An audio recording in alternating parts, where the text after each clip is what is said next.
비가 오는 날이면 항상 우유를 사러 나갔어. 50년 넘게 해온 습관이었지. 아내는 우유 없으면 아침을 못 먹는다고 했으니까. 박성철은 창밖으로 내리는 부슬비를 바라보며 중얼거렸다. 72세의 나이에도 그의 아침 일과는 변함없었다. 5시 30분 기상, 6시 동네 한 바퀴 산책, 그리고 비가 오는 날이면 어김없이 우산을 들고 우유를 사러 가는 것. 40년간의 회사 생활도 정년퇴직 후에 10여 년도 이 습관만큼은 변하지 않았다. 여보, 나 잠깐 나갔다 올게. 아내 김미자는 부엌에서 아침 준비를 하며 고개만 끄덕였다. 40년 넘게 해온 대화여서 더 이상의 말은 필요 없었다. 성철은 현관에서 우산을 집어들었다. 작년에 아내가 생일 선물로 사준 튼튼한 장우산이었다. 요즘 노인네들 길에서 쓰러지는 게 다 비 오는 날이래. 이거 쓰고 조심해. 그때 아내의 말이 떠올랐다. 골목길을 나서자 비가 더 세차게 내렸다. 성철은 우산을 꽉 쥐고 평소처럼 슈퍼로 향했다. 횡단보도에 도착했을 때였다. 신호등이 초록불로 바뀌었고 그는 평소처럼 천천히 길을 건너기 시작했다. 요즘 운전자들은 왜 이렇게 급해? 성철이 길을 절반쯤 건넜을 때 오른쪽에서 쏜살같이 달려오는 검은색 승용차가 보였다. 신호를 무시하고 꺾어 들어오는 차량. 성철은 본능적으로 몸을 피하려 했다. 그 순간이었다. 미끄러. 젖은 아스팔트 위에서 그의 발이 미끄러졌다. 우산이 손에서 날아갔고 그의 몸은 천천히, 아주 천천히 뒤로 넘어가는 것 같았다. 머릿속으로는 수많은 생각이 스쳐 지나갔다. 아, 오늘 아내가 찜닭을 해준다고 했는데 통장 비밀번호 아내가 알고 있었나? 연금 신청서 다음 주까지 내야 하는데. 그리고 둔탁한 소리와 함께 어둠이 그를 감쌌다. 여보, 여보, 들려요? 어렴풋이 들리는 목소리. 성철은 천천히 눈을 떴다. 하얀 천장과 소독약 냄새. 그리고 자신의 손을 꼭 쥐고 있는 아내의 얼굴이 보였다. 여보, 정신이 들어? 의사 선생님, 우리 영감 깨어났어요. 미자의 눈에는 눈물이 고여 있었다. 서둘러 달려온 의사는 성철의 상태를 확인했다. 다행이네요. 의식이 돌아왔습니다. 하지만 고관절 골절이 심해서 당분간 움직이기 어려울 겁니다. 최소 3개월은 병원에서 치료받으셔야 해요. 성철은 자신의 상태를 실감하지 못했다.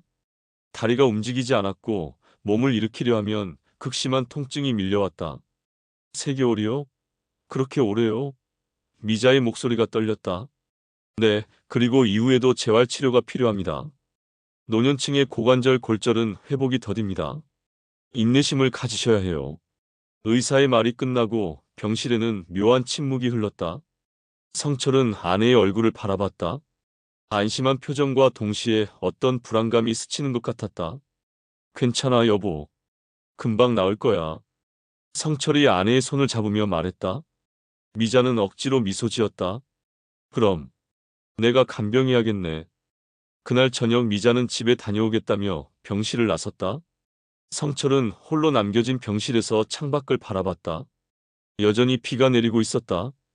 그가 매일 아침 사오던 우유는 오늘 아내의 식탁에 놓이지 않았다.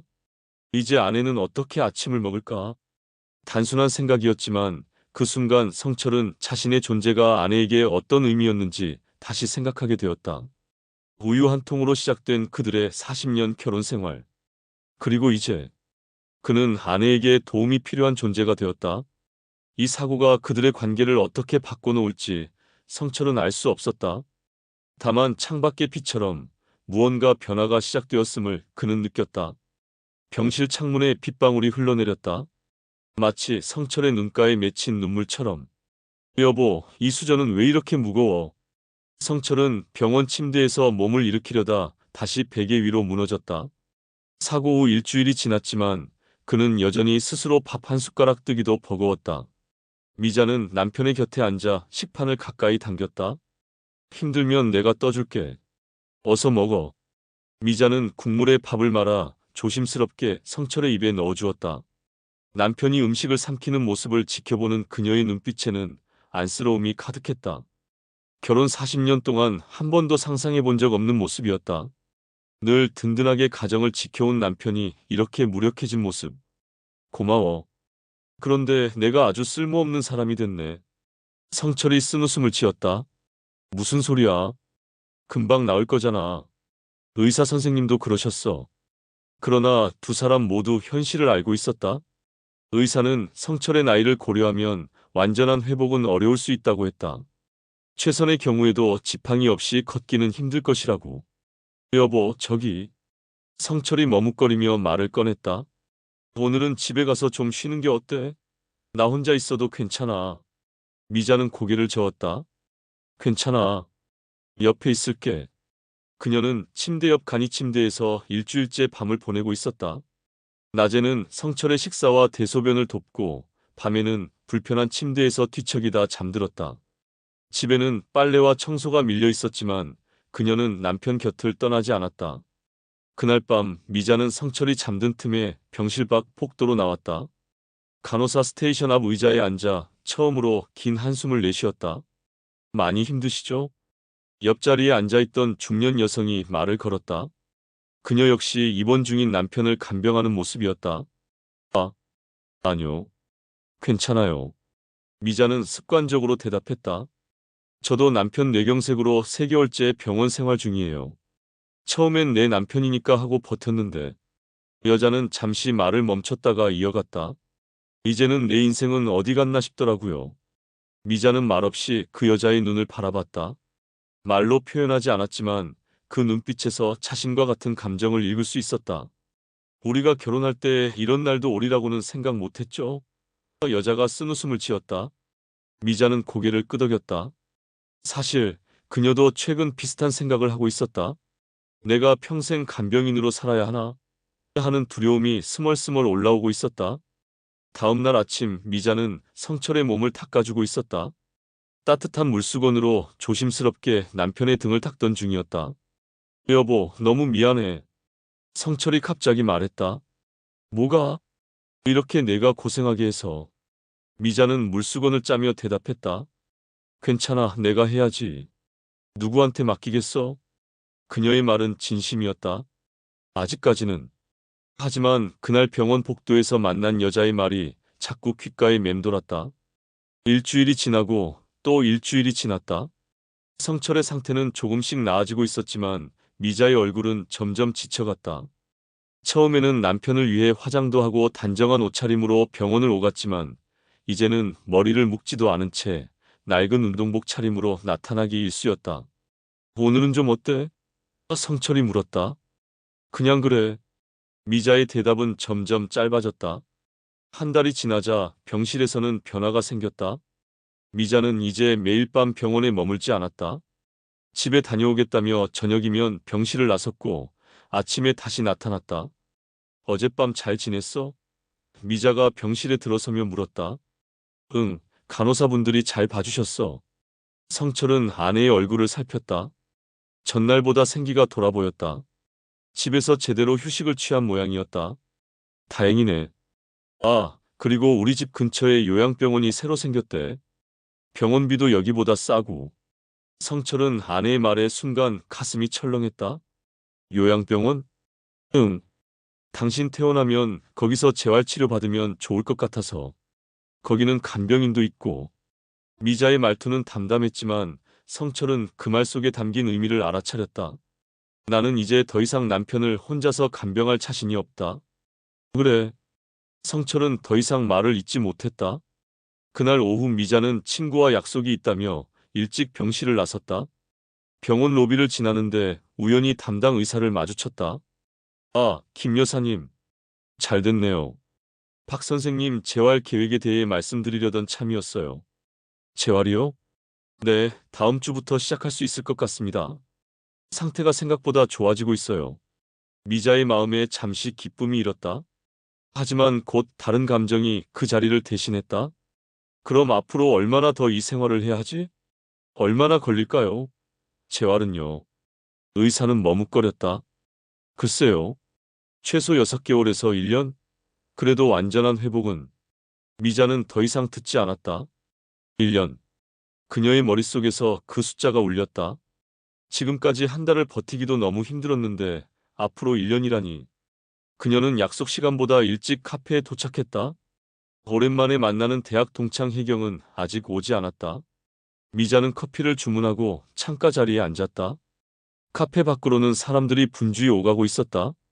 모두 각자의 삶을 사는 것 같았다. 미자야, 오랜만이다. 혜경이 화사한 미소를 지으며 나타났다. 그녀는 여전히 자신을 가꾸는 데 소홀하지 않았다. 단정한 옷차림과 가벼운 화장이 그녀의 활기를 더했다. 어머, 많이 야위었네. 무슨 일 있어? 미자는 억지로 미소 지었다. 남편이 병원에 있어. 어머나, 큰일이네. 무슨 일이야? 미자는 성철의 사고와 지난 한 달간의 병원 생활을 이야기했다. 말을 하면서도 자신의 목소리가 점점 떨리는 것을 느꼈다. 그래서 앞으로 최소 1년은 재활치료를 해야 한대.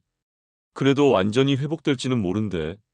혜경은 미자의 손을 꼭 잡았다. 힘들겠다, 정말. 그런데 넌 어떡할 거야? 나? 뭐, 간병해야지. 그럼 내 인생은?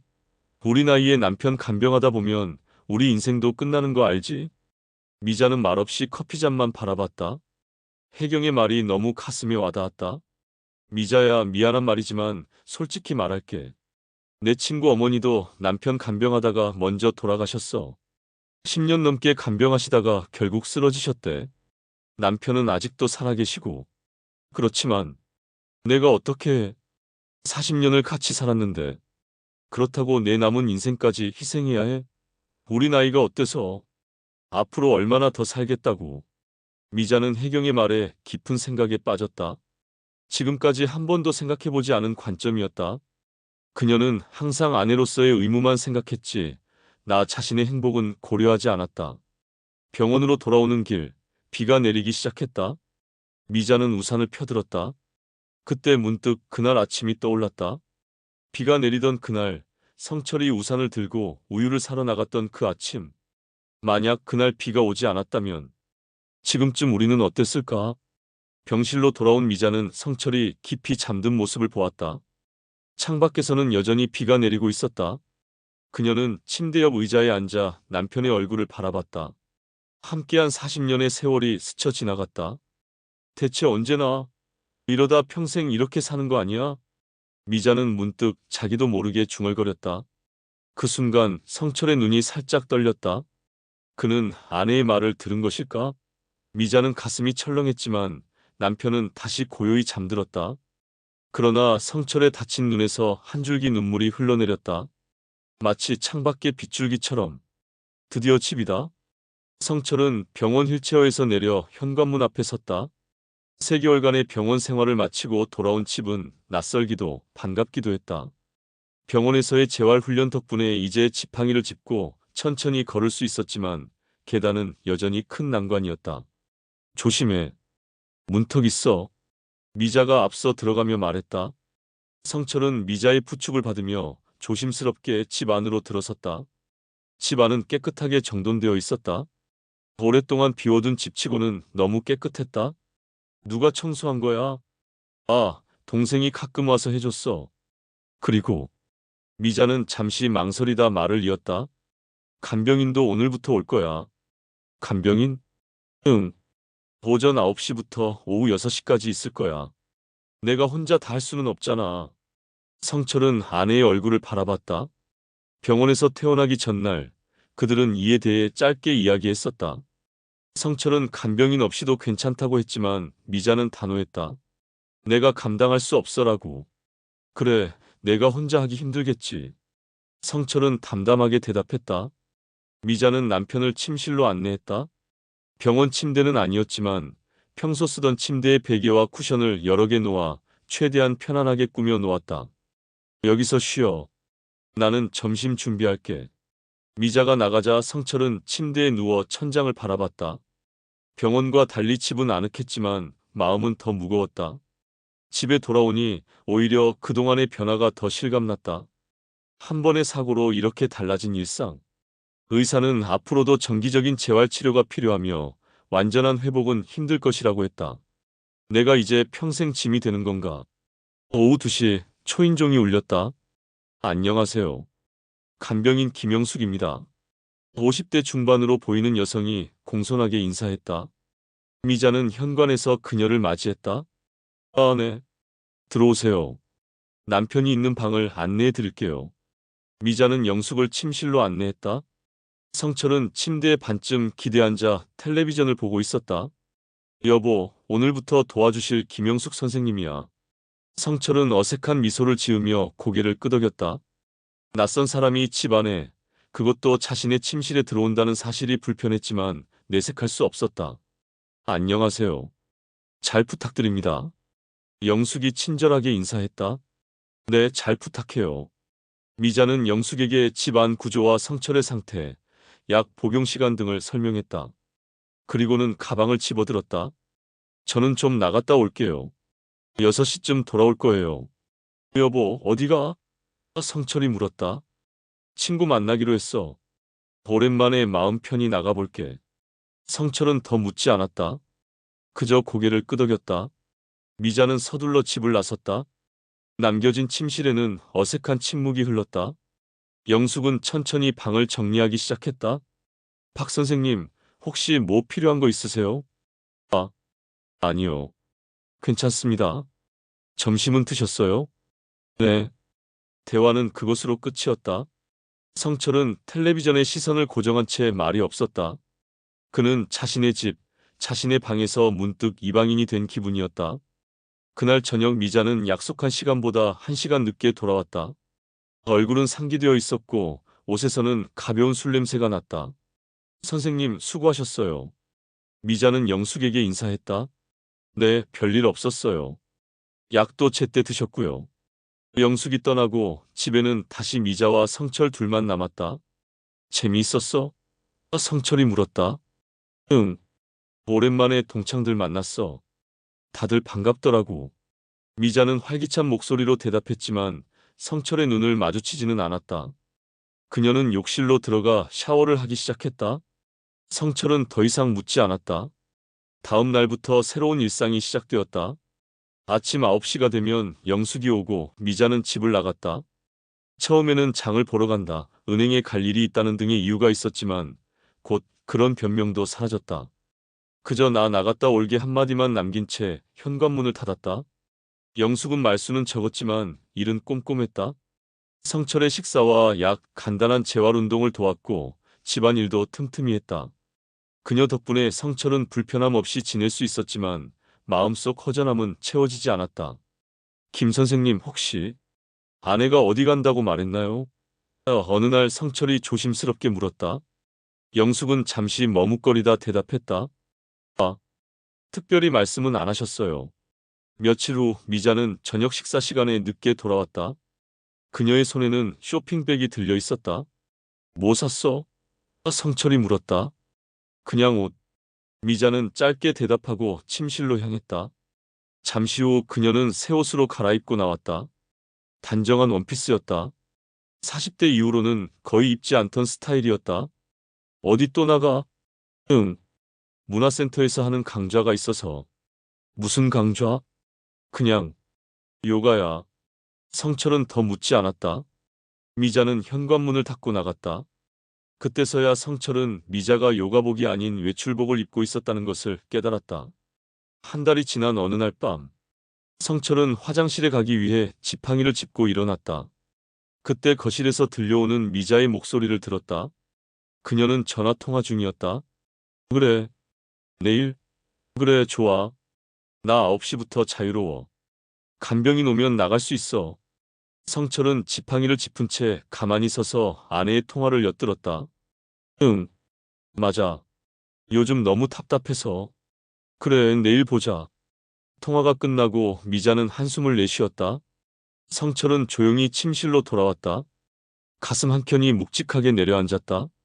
다음 날 아침, 평소처럼 영숙이 왔고 미자는 서둘러 집을 나섰다. 성철은 아내가 나간 후 영숙에게 말했다. 김 선생님, 오늘은 밖에 좀 나가고 싶어요. 네? 병원 예약 있으세요? 아니요, 그냥 산책이요. 집 근처만. 영숙은 잠시 망설이다 동의했다. 그럼 제가 모시고 나갈게요. 그들은 아파트 단지를 천천히 걸었다. 재활치료 덕분에 성철의 걸음걸이는 예전보다 나아졌지만 여전히 지팡이 없이는 힘들었다. 김 선생님, 혹시 근처 카페에 가볼까요? 네. 아, 그래도 될까요? 사모님께 말씀드려야 할까요? 괜찮아요. 제가 책임질게요. 그들은 단지 바로 앞에 있는 작은 카페로 향했다. 늦은 오전이라 한산했다. 성철은 창가 자리에 앉았다. 이곳에서는 카페 맞은편 큰 패션몰이 보였다. 아메리카노 2잔 주세요. 성철이 주문했다. 저는 괜찮습니다. 영숙이 손사래를 쳤다. 괜찮아요. 매일 고생하는데 커피 한 잔 정도는. 그들은 조용히 커피를 마시며 창밖을 바라봤다. 그때였다. 패션몰 입구에서 미자가 나오는 모습이 보였다. 그녀 옆에는 한 남자가 있었다. 낯선 남자였다. 두 사람은 무언가 이야기를 나누며 웃고 있었다. 성철의 손에서 커피잔이 떨어질 뻔했다. 영숙도 그 모습을 보았는지 갑자기 고개를 돌렸다. 우리 들어갈까요? 영숙이 조심스럽게 제안했다. 성철은 대답하지 않았다. 그는 여전히 창밖을 바라보고 있었다. 미자와 남자는 길모퉁이에서 작별 인사를 나눴다. 특별한 스킨십은 없었지만 두 사람의 표정은 밝았다. 미자는 택시를 타고 떠났고 남자는 반대 방향으로 걸어갔다. 박 선생님, 네, 들어가죠.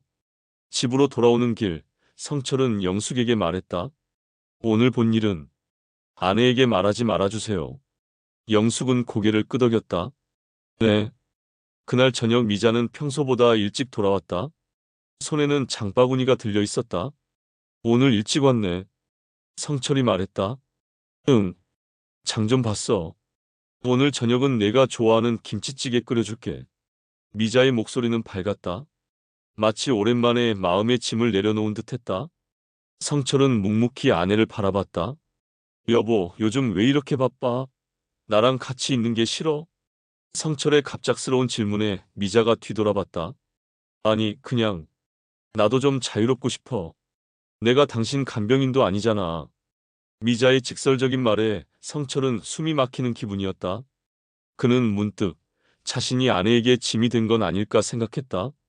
그래, 그런 마음이 들 수도 있겠지. 미자는 남편의 반응이 의외였는지 잠시 말을 잊었다. 그녀는 자신의 말이 너무 과했다고 느꼈는지 말투를 바꿨다. 미안해. 그런 뜻은 아니었어. 그냥 나도 조금 숨통이 트이는 시간이 필요해서. 나가서 뭐 하는데? 그냥 친구도 만나고 문화센터도 다니고. 성철은 카페에서 본 장면을 떠올렸지만 입 밖으로 꺼내지는 않았다. 그는 단지 고개를 끄덕일 뿐이었다. 그날 밤 성철은 침대에 누워 천장을 바라봤다. 옆에서는 미자가 깊이 잠들어 있었다. 그들은 여전히 같은 침대에서 잤지만 사이에는 보이지 않는 벽이 생긴 것 같았다. 내가 이대로 살아야 하나? 아내에게 짐만 되면서? 성철은 오랫동안 숨겨온 비밀을 떠올렸다. 그가 50대부터 시작한 적립식 미국 주식 투자. 아내에게 말하지 않고 조금씩 모아둔 자금. 그리고 지금은 꽤 큰 금액으로 불어난 그 돈. 이 돈이 있다면 성철은 눈을 감았다. 창밖에서 빗소리가 들려왔다. 또 비가 내리고 있었다. 그날 아침처럼. 어스름한 새벽. 성철은 조용히 침대에서 일어났다. 옆에서는 미자가 깊이 잠들어 있었다. 그는 지팡이를 짚고 조심스럽게 서재로 향했다. 빗소리가 창문을 두드렸다. 또 비가 내리고 있었다. 성철은 서재 문을 닫고 컴퓨터를 켰다. 모니터의 불빛이 어두운 방을 밝혔다.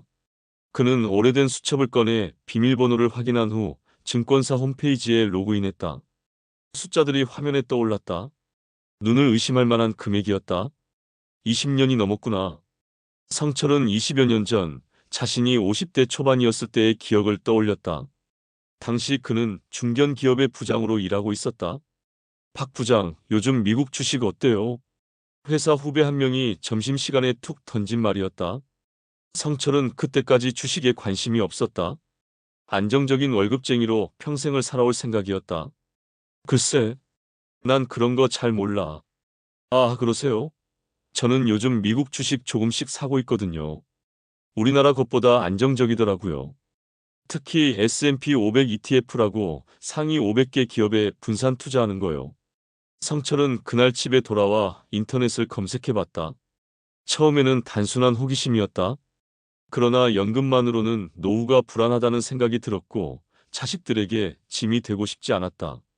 월급의 일부를 떼어 투자하기로 마음먹었다. 처음에는 미자에게 말할 생각이었다. 그러나 미자는 투자에 대해 부정적이었다. 여보, 주식? 그거 도박 아니야? 친구 남편은 주식으로 집까지 날렸다던데. 결국 성철은 따로 계좌를 만들었다. 월급에서 10%를 떼어 조용히 적립식으로 투자했다. 노후 대비용이라고 생각했다. 미자에게는 회사에서 경조사비가 늘었다는 핑계를 대고 용돈을 조금 줄였다. 아, 요즘 회사가 좀 그래. 경기가 안 좋아서. 처음에는 큰 금액이 아니었다. 5월 30만 원 정도. 그러나 20년 넘게 꾸준히 적립하다 보니 상당한 금액이 되었다. 게다가 미국 증시가 좋았던 시기라 수익률도 나쁘지 않았다. 서재에 앉아 계좌를 바라보는 성철의 얼굴에 쓸쓸한 미소가 떠올랐다.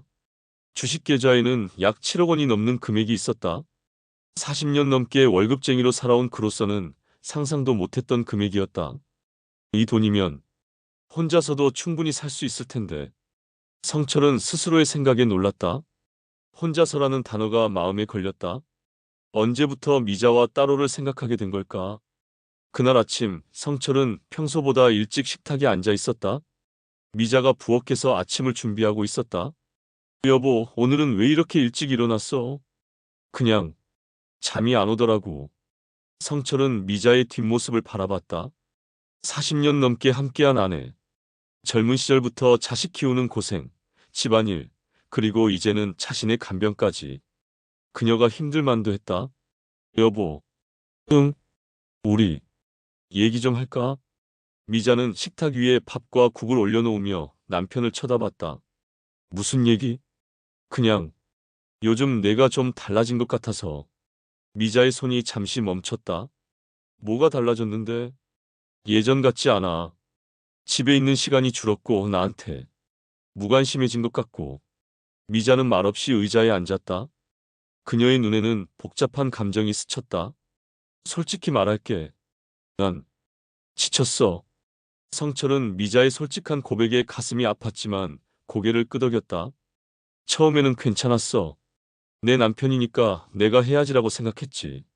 하지만 시간이 지날수록 이게 앞으로 평생 계속될 거라는 생각이 들더라고. 그러면 나는 뭐지? 그저 간병인? 미자의 눈에서 눈물이 흘렀다.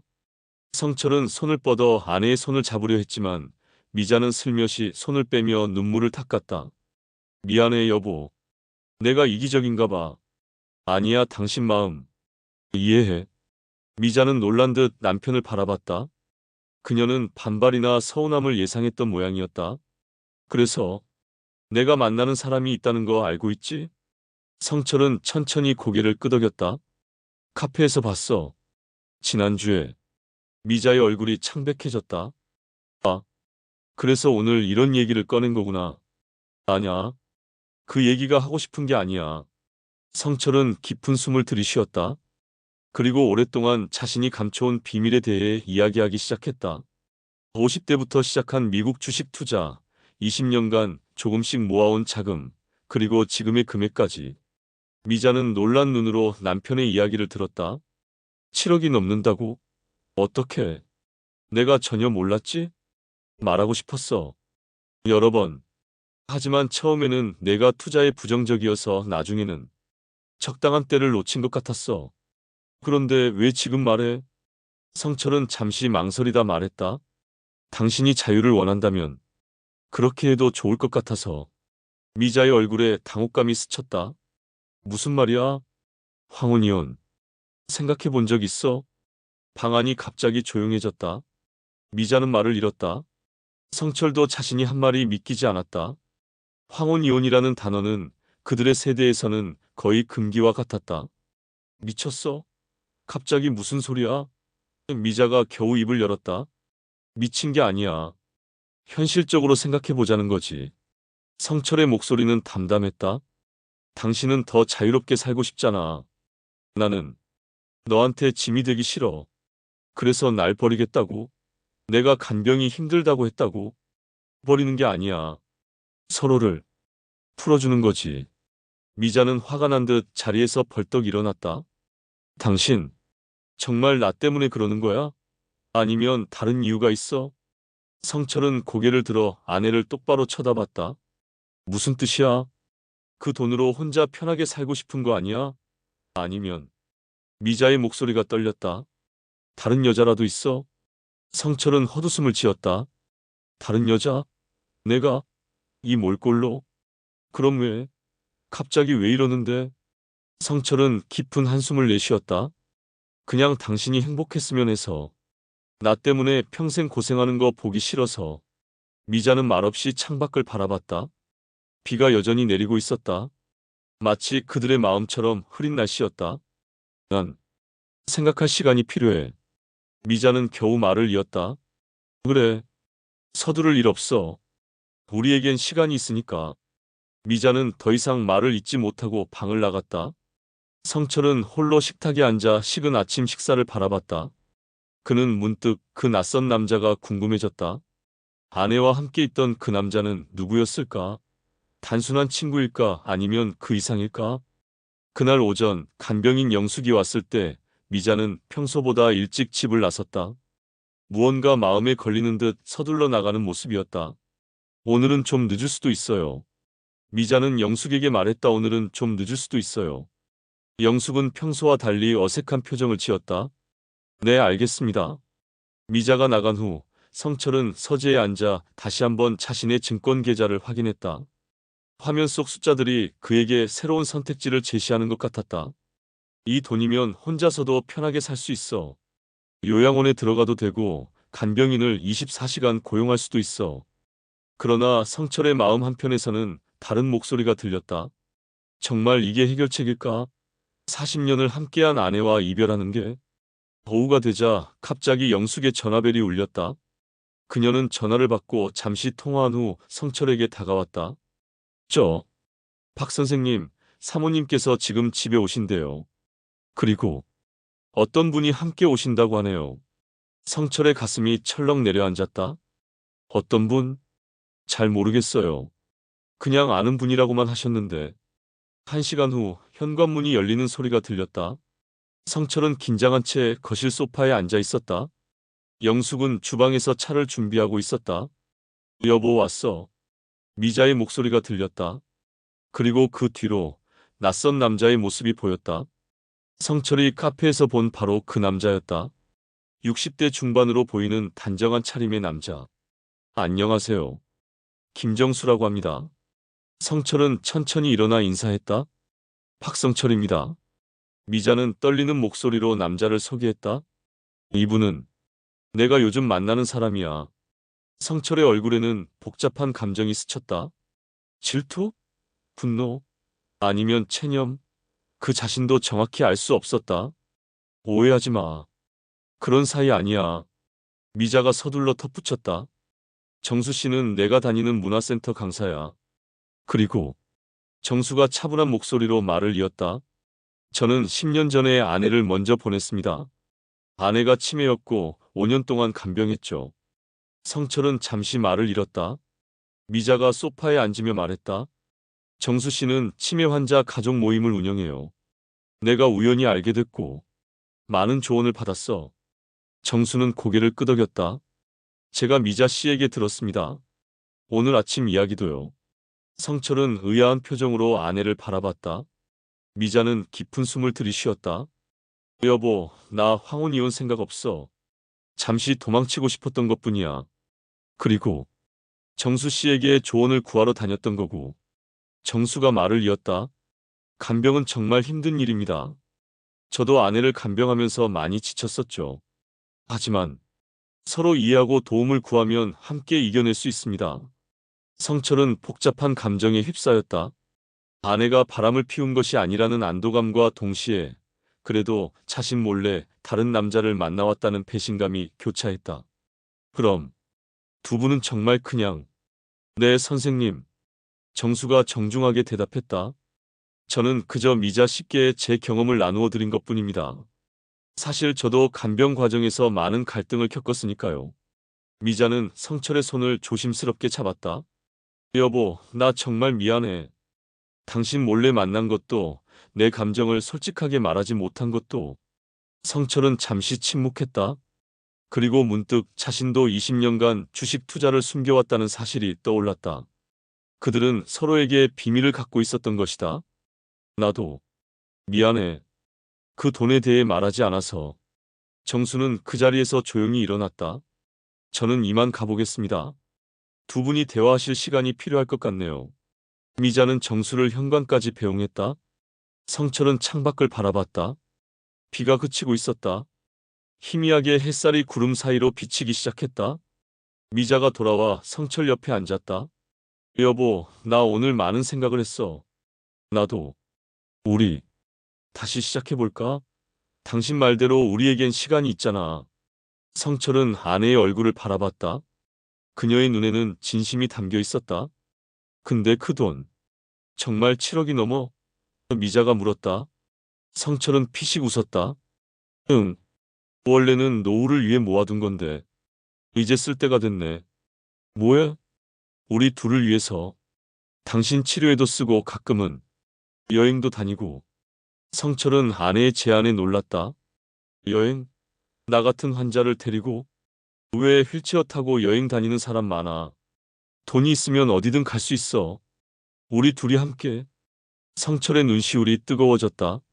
그는 자신이 짐이 될까봐, 아내가 떠날까봐 두려워했다. 하지만 미자는 여전히 함께를 말하고 있었다. 그래, 같이 가자. 우리 둘이. 창밖으로 비가 완전히 그쳤다. 햇살이 점점 더 밝게 비치고 있었다. 비가 그치니 세상이 다시 밝아지는구나. 성철의 마음속에서도 서서히 구름이 걷히고 있었다. 정말 괜찮으시겠어요? 제가 더 있다 갈까요? 영숙이 걱정스러운 얼굴로 물었다. 저녁 6시, 그녀의 퇴근 시간이었다. 오늘따라 미자가 외출해서 돌아오지 않았기 때문에 영숙은 성철을 두고 가는 것이 걱정되는 눈치였다. 괜찮아요. 이제 혼자서도 잘할 수 있어요. 성철이 지팡이를 짚고 일어서며 대답했다. 그래도 정말 괜찮아요. 아내도 곧 올 거고. 이제 재활도 많이 진행됐잖아요. 영숙은 마지못해 고개를 끄덕였다. 그럼 내일 뵐게요. 현관문이 닫히고 집안에 고요가 찾아왔다. 성철은 천천히 거실 소파에 앉았다. 창밖으로는 하늘이 점점 어두워지고 있었다. 먹구름이 몰려오는 것이 보였다. 비가 올 것 같았다. 휴대폰을 꺼내 미자에게 전화를 걸었지만 신호음만 길게 이어졌다. 성철은 한숨을 내쉬며 전화를 끊었다. 저번에는 정수 씨 얘기로 풀렸지만 오늘은 뭘까? 한 달 전 정수를 만나고 난 후 성철과 미자의 관계는 조금씩 회복되는 듯했다.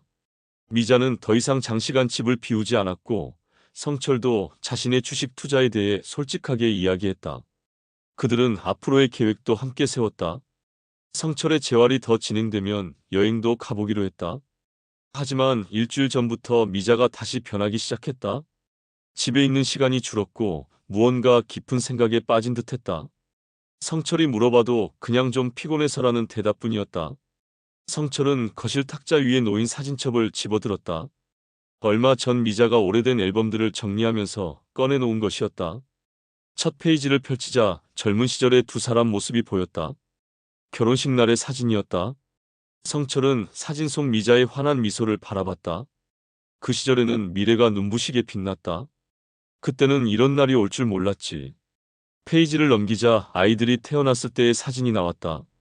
미자가 아기를 안고 있는 모습, 성철이 어린 아들의 손을 잡고 걷는 모습. 평범하지만 행복했던 시간들. 성철은 문득 자식들이 그리워졌다. 딸은 미국에서 살고 있었고 아들은 바쁜 직장 생활로 자주 찾아오지 못했다. 우리가 이혼한다면 아이들에게 어떻게 말해야 할까? 성철은 자신의 생각에 놀랐다. 여전히 황혼 이혼을 고려하고 있었던 것일까? 미자와 화해했다고 생각했는데 마음 한구석에는 여전히 그 생각이 남아 있었던 모양이었다. 저녁 8시가 되었지만 미자는 돌아오지 않았다. 성철은 저녁을 준비하려 했지만 요리는 여전히 그에게 쉽지 않은 일이었다. 결국 냉장고에서 김치와 밥만 꺼내 간단히 끼니를 해결했다. 식사를 마치고 설거지를 하던 중 현관문이 열리는 소리가 들렸다. 여보, 나왔어. 미자의 목소리가 들렸다. 성철은 부엌에서 나와 거실로 향했다. 미자는 지친 표정으로 소파에 앉았다. 어디 갔다 왔어? 성철이 물었다. 미안해, 전화 못 받아서. 모임에 갔었어. 무슨 모임? 미자는 잠시 망설이다 대답했다. 황혼이혼 상담 모임. 성철은 놀라 말을 잇지 못했다. 미자가 계속 말을 이었다. 정수 씨가 소개해줬어. 비슷한 상황에 처한 부부들이 모여서 이야기를 나누는 모임이야. 하지만 우리는 이미 이야기했잖아. 이혼하지 않기로. 미자는 한숨을 내쉬었다. 나도 알아. 그런데 내가 자꾸 혼란스러워서. 성철은 천천히 미자 옆에 앉았다. 그녀의 얼굴에는 피곤함과 갈등이 묻어 있었다. 무슨 말인지 솔직히 말해줘. 미자는 잠시 침묵했다. 창밖에서 비가 내리기 시작했다. 빗소리가 정막을 채웠다. 야, 너무 두려워. 미자가 마침내 입을 열었다. 당신이 나아지면 좋겠지만 만약 더 나빠진다면? 10년, 20년 동안 간병해야 한다면? 성철은 아내의 솔직한 고백에 가슴이 아팠지만 그녀의 마음을 이해했다. 그것은 현실적인 두려움이었다. 나도 그게 두려워. 성철이 대답했다. 내가 당신한테 짐이 될까봐. 미자는 남편의 손을 잡았다. 오늘 모임에서 많은 이야기를 들었어. 황혼 이혼을 한 사람들, 함께 고난을 이겨낸 사람들. 그래서 어떤 생각이 들었어? 미자는 깊은 숨을 들이쉬었다. 솔직히 아직 모르겠어. 머리로는 당신과 함께하고 싶지만 마음은 자꾸 흔들려. 성철은 고개를 끄덕였다. 그도 비슷한 감정을 느끼고 있었다. 아내를 사랑하지만 그녀의 인생을 망치고 싶지는 않았다. 내가 어떤 선택을 하든 나는 이해할게. 성철이 말했다. 미자는 갑자기 눈물을 글썽였다. 당신도 날 떠나고 싶어? 아니, 그런 게 아니야. 다만 당신이 행복했으면 해. 그게 나와 함께든 따로든. 두 사람은 오랫동안 말없이 앉아 있었다. 빗소리만이 방 안을 채웠다. 마치 그날 아침 성철이 우유를 사러 나갔던 그 비 오는 날처럼. 다음 날 아침 성철은 일찍 일어나 주방으로 향했다. 오늘은 자신이 아침을 준비해 보기로 했다. 재활 과정에서 배운 간단한 요리법을 시도해 보려 했다. 냉장고를 열자 계란과 채소들이 보였다. 성철은 조심스럽게 계란 프라이와 간단한 샐러드를 만들기 시작했다. 한 손에는 지팡이를, 다른 한 손으로는 요리를 해야 했기에 쉽지 않았지만 그는 포기하지 않았다. 뭐 하는 거야? 미자가 잠옷 차림으로 주방에 들어왔다. 그녀의 눈에는 놀라움이 서려 있었다. 아침 준비하는 중. 앉아 있어. 미자는 말없이 식탁에 앉았다. 성철이 어설프게 만든 아침 식사가 그녀 앞에 놓였다. 맛있게 생겼네. 미자가 말했다. 맛은? 글쎄, 한번 먹어봐. 미자는 조심스럽게 음식을 맛보았다. 소금이 좀 많이 들어갔네. 성철은 쑥스럽게 웃었다. 미안. 아직 서툴러서. 괜찮아. 생각보다 맛있어. 그들은 조용히 아침을 먹었다. 식사를 마치고 미자가 말했다. 오늘 나 좀 도와줄래? 응. 뭘? 집 정리. 오랫동안 제대로 못했거든.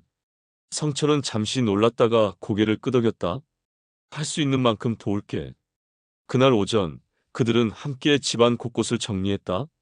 성철은 지팡이를 짚고 할 수 있는 일들을 찾아 했고 미자는 무거운 것들을 옮겼다. 서로 말은 많지 않았지만 함께 일하는 것 자체가 위안이 되는 듯했다.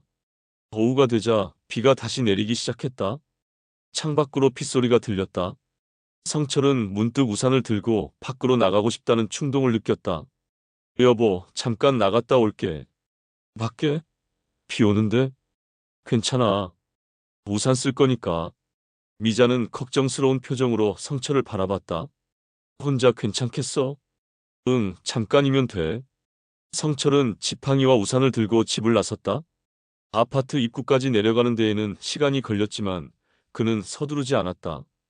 밖으로 나오자 비가 보슬보슬 내리고 있었다. 그는 우산을 펴들고 천천히 걷기 시작했다. 그날도 이렇게 비가 내렸지. 성철은 사고가 났던 그날을 떠올렸다. 모든 것이 바뀐 그 순간. 하지만 이상하게도 원망스럽지는 않았다. 어쩌면 그 사고가 아니었다면 그와 미자는 그저 각자의 세계에서 무심히 살아갔을지도 모른다. 그는 단지 앞 작은 공원까지 걸어갔다. 그곳에는 벤치가 있었다. 성철은 조심스럽게 벤치에 앉아 주변을 둘러봤다. 비 오는 공원은 한적했다. 간간히 우산을 쓴 사람들이 서둘러 지나갈 뿐이었다. 1시간쯤 지났을까 성철의 휴대폰이 울렸다. 미자였다. 여보, 어디야? 괜찮아. 미자의 목소리에는 걱정이 묻어 있었다. 공원에 있어. 괜찮아, 금방 들어갈게. 기다려. 내가 데리러 갈게. 10분 후 미자가 우산을 쓰고 나타났다. 그녀는 성철 옆에 앉았다. 왜 여기 있어? 그냥 생각할 게 있어서. 뭐에 대해? 성철은 빗방울이 떨어지는 공원을 바라봤다. 우리에 대해. 앞으로에 대해. 미자는 말없이 남편의 손을 잡았다. 두 사람의 우산이 겹쳐지면서 빗소리가 더 크게 들렸다. 어제 이야기. 미안해. 미자가 말했다. 내가 너무 약한 모습을 보였어. 아니야. 솔직한 거지. 그래도 내가 당신을 위해 더 강해져야 해. 성철은 고개를 저었다. 억지로 그럴 필요 없어. 솔직하게 내 마음을 말해줘. 미자는 깊은 숨을 들이쉬었다. 솔직히, 나도 모르겠어. 때론 도망치고 싶고, 때론 함께하고 싶고. 그럼, 천천히 생각해보자. 하지만 그동안 당신은? 성철은 미소를 지었다. 난 괜찮아. 이제 많이 나아졌잖아. 혼자서도 할 수 있는 일이 늘었고. 두 사람은 잠시 침묵했다. 성철이 다시 입을 열었다. 내가 제안하고 싶은 게 있어. 뭔데? 일단, 시험 삼아 따로 살아보는 건 어때? 미자의 눈이 커졌다. 따로? 응. 이혼은 아니고 잠시 떨어져 있는 거지. 당신이 원하는 자유를 느껴보고 나도 혼자서 살아보고. 미자는 놀란 표정으로 남편을 바라봤다. 당신, 정말 날 보내주겠다는 거야? 보내는 게 아니야. 그냥 서로에게 시간을 주는 거지. 그리고 나중에 다시 만나보는 거야. 그때 우리가 정말 원하는 게 뭔지 알게 될 거야. 미자의 눈에 눈물이 고였다. 어떻게 그렇게 할 수 있어? 당신을 사랑하니까. 그리고 당신이 행복했으면 하니까. 성철의 말에 미자는 더 이상 참지 못하고 울음을 터뜨렸다. 그녀는 남편의 어깨에 기대어 흐느꼈다. 바보. 당신 같은 사람을 어떻게 떠나. 성철은 아내의 등을 토닥였다. 울지 마. 우리 이제 천천히 생각해보자. 비가 점점 세차게 내렸다. 두 사람은 하나의 우산 아래 더 가까이 붙어 앉았다. 그들의 앞에는 아직 결정되지 않은 미래가 있었다. 함께할 것인가, 헤어질 것인가, 그 선택은 그들의 몫이었다. 집으로 돌아가는 길, 성철은 문득 생각했다. 비가 그치면 모든 것이 달라질까? 그는 알 수 없었다. 다만 지금 이 순간 아내의 손을 잡고 함께 걷고 있다는 것만 알 뿐이었다. 집에 도착해 현관문을 열자 익숙한 공간이 그들을 맞이했다.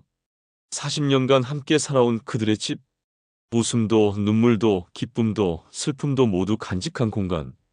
여보, 미자가 문득 말했다.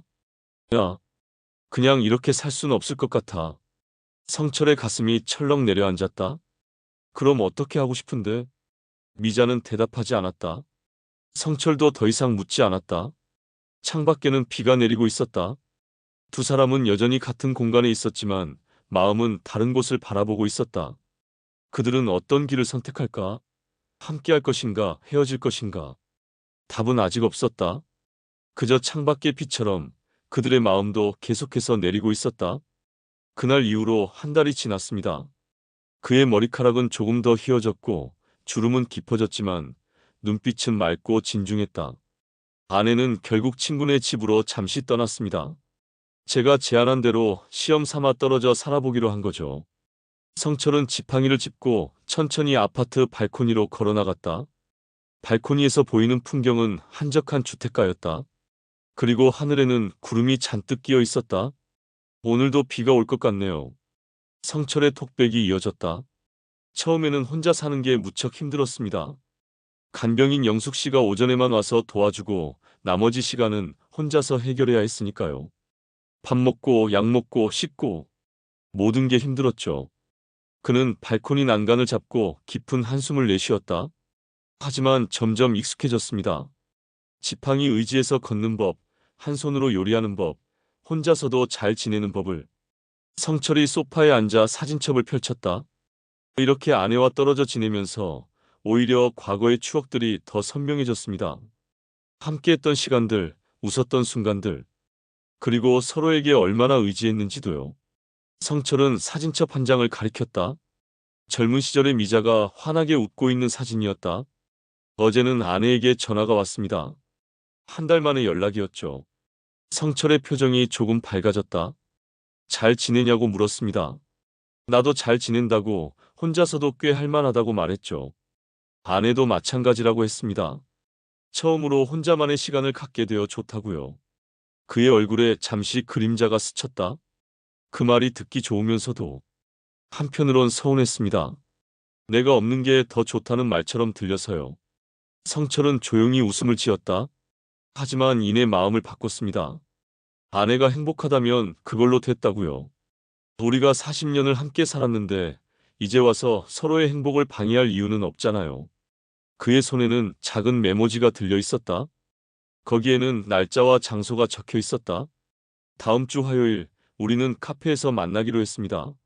아내가 제안했어요. 우리 얘기 좀 해보자고. 성철의 목소리에 기대감이 묻어났다. 솔직히 무슨 얘기를 하게 될지, 어떤 결정이 내려질지 모릅니다. 함께 살기로 할지, 아니면 정말 각자의 길을 가기로 할지. 그는 지팡이를 짚고 천천히 문을 열었다. 밖에는 비가 내리고 있었다. 성철은 우산을 집어들었다.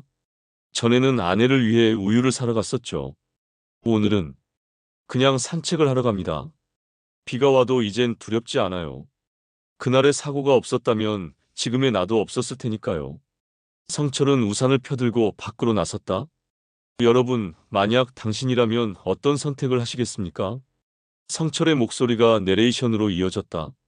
나이 들면 배우자를 간병하는 것이 당연한 일일까요? 아니면 자신의 행복을 먼저 생각해도 될까요? 처음 한 달은 정말 혼란스러웠어요. 미자는 친구의 집 거실로 보이는 곳에 앉아 있었다. 그녀의 얼굴은 평온해 보였지만 눈빛에는 복잡한 감정이 서려 있었다.